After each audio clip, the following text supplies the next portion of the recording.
All right, we are back. Hey guys, how you doing? I am at day 26, and past 2 days I've been reading from Steve Chandler's book, "Shift Your Mind, Shift the World." And what I'm gonna do is I'm gonna get straight to it and continue reading. Okay? All right. And what I'm gonna do is I'll put up my work with me live. There you go. Work with me live.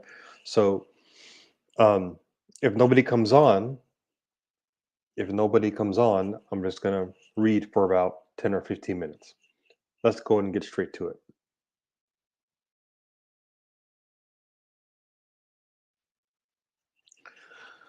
Chapter 10. Stories can put you in prison. Some people think they don't get out on the road they because they're lazy. They think they don't write, paint, make music, build birdhouses, design homes, etc., because they are lazy. But laziness is just a story. We like to make up stories. We like to make stories up like this. Stories are about what we are like. But soon they become chains, all of them, because the real fun is in the action, not the story. The real fun happens when you are up and writing. Therefore, the story is, in fact, the very thing that keeps you off the bike. But anyone can rise above a story, or below it, or beyond it. It's a mind shift. Anyone can leave any personal quality like laziness in the dust. Laziness will eat your dust. Laziness will eat your dust. Shift the mind, and the world shifts. Two, always both, always simultaneous. Question: what makes us spin all these stories? Answer: we get fascinated with ourselves. We become intoxicated just thinking about ourselves. Then we share with others what we think we are like. All the qualities we think we have, negative or positive, it soon doesn't matter.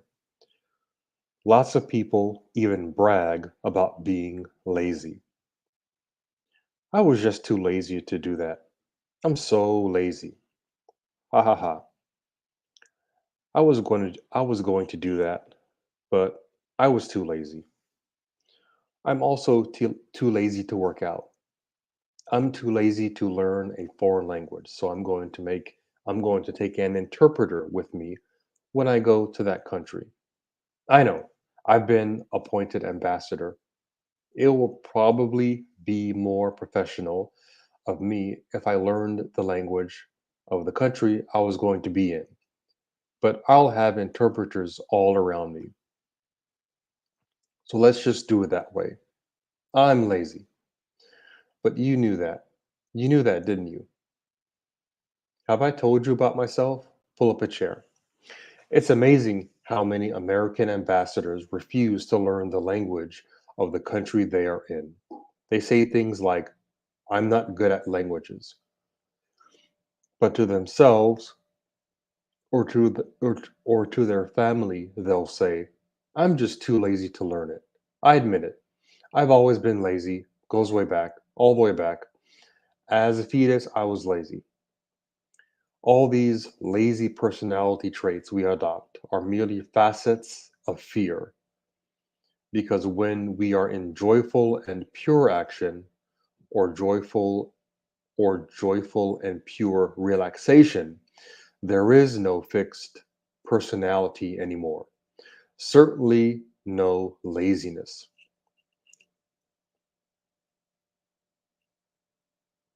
Buckminster Fuller used to say,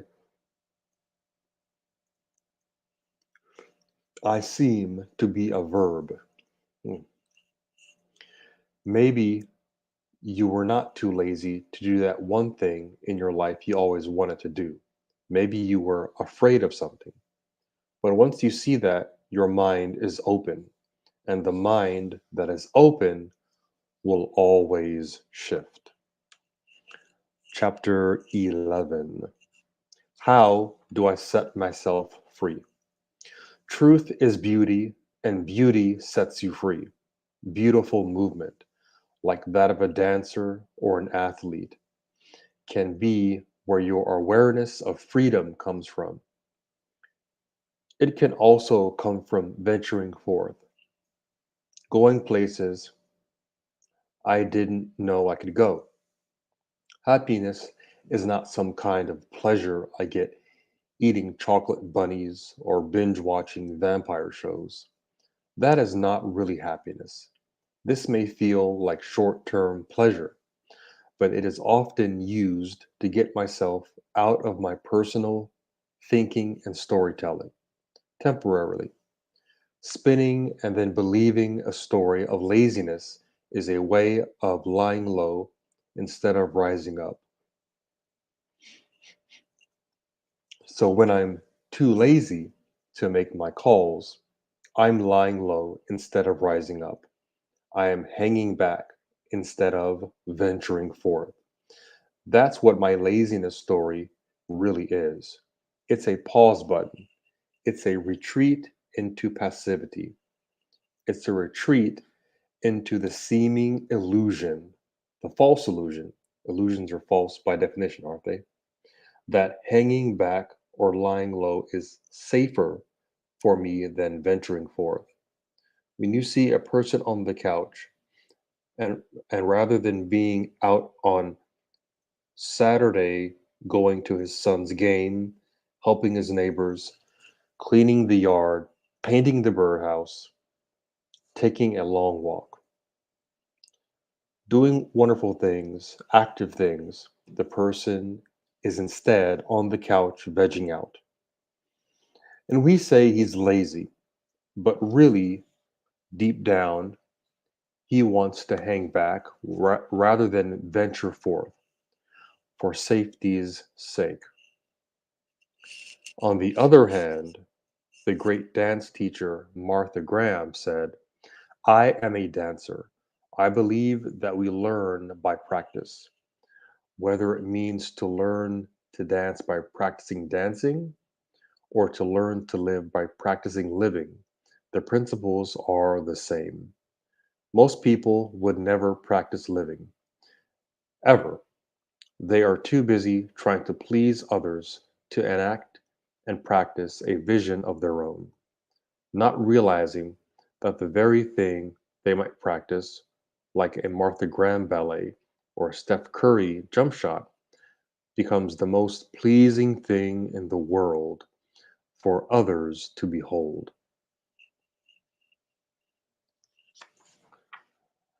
All right, chapter 12. You die each time you shift. Art is eternal. Art saves lives. Picasso said that all children are born artists. He said, the trick is to remain an artist throughout life, throughout the dance of life. At times, Martha Graham said, I hear the phrase, the dance of life. It is an expression that touches me deeply, for the instrument through which the dance speaks is also the instrument through which life is lived, the human body. It is the instrument by which all the primaries of life are made manifest. It holds in its memory all matters of life and death and love. And it was designed for movement. That's why Nabokov took so many walks with his butterfly net in hand and wrote standing up at his lectern. the body. And that's why the management guru Tom Peters' philosophy of managing by walking around is so effective. When managers get up from their desks and walk all around, they can finally understand what's really going on. Through the factory, through the cubicles, here and there, stopping to shake hands, movement, and walk on. We can do what Peters recommends. We can walk on with hope in our hearts. Dancing appears glamorous, easy, delightful, says Martha Graham. But the path to the paradise of the achievement is not easier than any other.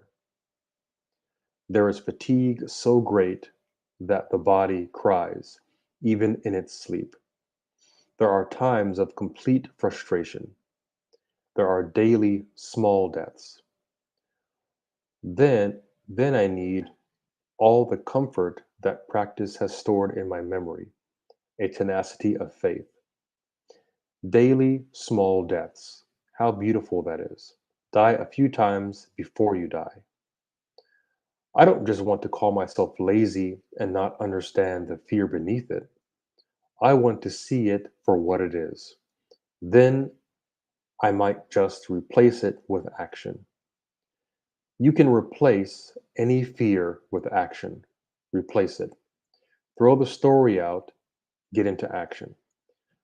Throw out the story of how unsafe this would be and get into action. Throw the story out first and get into action, and laziness goes away. The shift is on. My son, in his bed in the morning, was not lazy. He was afraid. So the cure was to encourage him somehow, usually by example, not by a lecture. Encourage. Show him his innate courage. Same with my employees. They are not too lazy to cold call, they are afraid. So I want to encourage.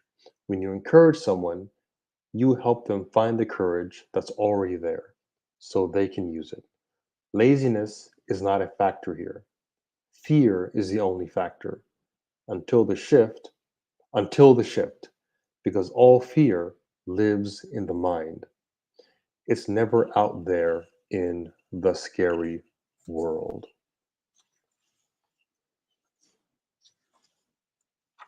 Let's do one more. Chapter 13. Try living your full life today. Did you know that the popular actor Paul Newman played the piano? I didn't either until I saw him on Inside the Actor's Studio at the end of his interview. And at the end of his interview, he wandered over to the piano and began playing, apropos of nothing.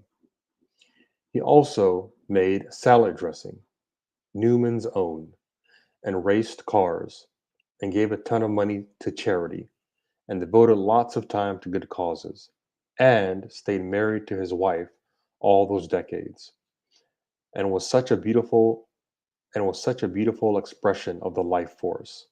Everything he put his carefree heart into. He didn't become over identified with his story, his fame, or movies or anything else. He just lived. Becoming over identified with anything is to smother and mask the life force, like the actor Diane Carroll is doing in her autobiography, Legs Are the Last to Go, with a picture of her on the cover with a book over identifying with her long legs, as if there were any way we ourselves could care any less about how her legs looked.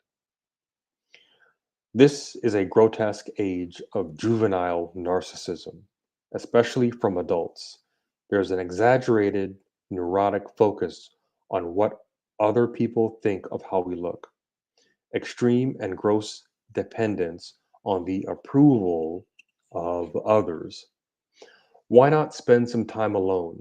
Solitude is where character, creativity, and courage can grow strong. where the shift happens. Yes, you want to be in the room where it happens. The honest truth is that it's sad to be over 60, concludes Nora Ephron in her book, I Feel Bad About My Neck. If I were over identified with the body, I would be sad to be over 60. I would it would be sad to be over 60. But how narcissistically juvenile am I willing to be? How emotionally underdeveloped? So much so that I buy things I can't afford, or that my eating is nothing more than an addiction that I pass off to myself as pleasure and emotional release. I'm not condemning. I'm looking at my past life and identifying.